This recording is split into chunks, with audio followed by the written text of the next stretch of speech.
There's a moment that's almost impossible to catch, not when something breaks, but when something quietly fades. You don't decide to pull away. It just happens. Replies get slower. You stop reaching out first. Conversations start feeling heavier than they used to. And even when you're surrounded by people, something feels hollow. Not angry, not sad, just empty. And the strangest part? You can't fully explain why. Here's what psychology says is actually happening inside you. 1. Your mind is protecting you from a weight you've been carrying too long. You were the one who always listened, always understood, always stayed a little longer than everyone else. And for a while, that felt natural, even good. But the mind has limits. And when those limits get crossed again and again, without being refilled, it quietly starts to withdraw. Not because you stopped caring, but because you ran out of care to give. Psychologists call this compassion fatigue. It doesn't announce itself. It just slowly dims the light you used to shine on everyone else, until one day you realize you've been sitting in the dark yourself. 2.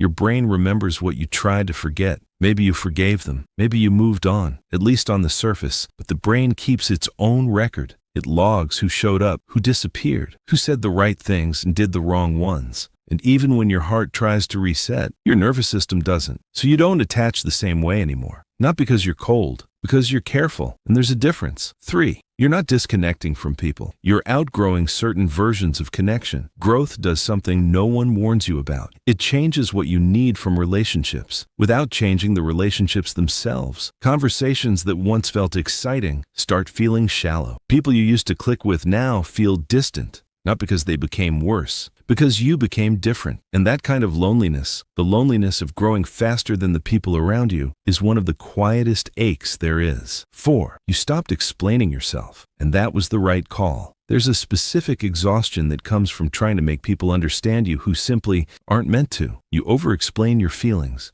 You justify your decisions. You try to bridge a gap that keeps reappearing, and eventually, something in you goes quiet. Not shut down, just done performing for an audience that was never really listening. That's not coldness. That's discernment. 5. Silence stopped feeling like loneliness, and that changed everything. At some point, being alone stopped feeling like something was missing. It started feeling like something was finally present. Your own thoughts, your own pace, your own energy, unfiltered by everyone else's needs. And once you feel that, really feel it, you stop needing constant connection just to feel okay. You become more intentional, more selective, not closed off, just honest about what actually restores you. 6. But sometimes the distance isn't peace, it's protection from pain. This is the part worth sitting with. Sometimes losing interest isn't wisdom, it's armor. You've seen the cycle before. You get close, you get hurt, you pull away. So now, you leave before it begins, before anyone gets close enough to disappoint you. And that might feel like self-awareness, but it might also be fear, wearing a very convincing disguise. 7. And sometimes, you're healing, even if it doesn't look like it. Healing rarely looks the way people expect. It doesn't always look like growth or clarity or getting better. Sometimes it looks like withdrawal,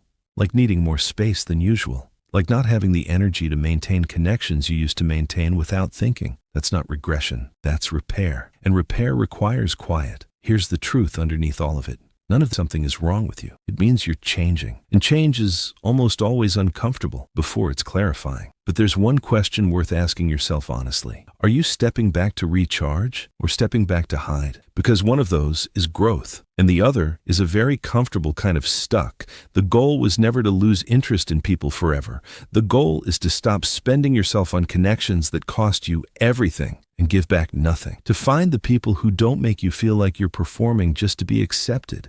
The ones who feel like rest, not work.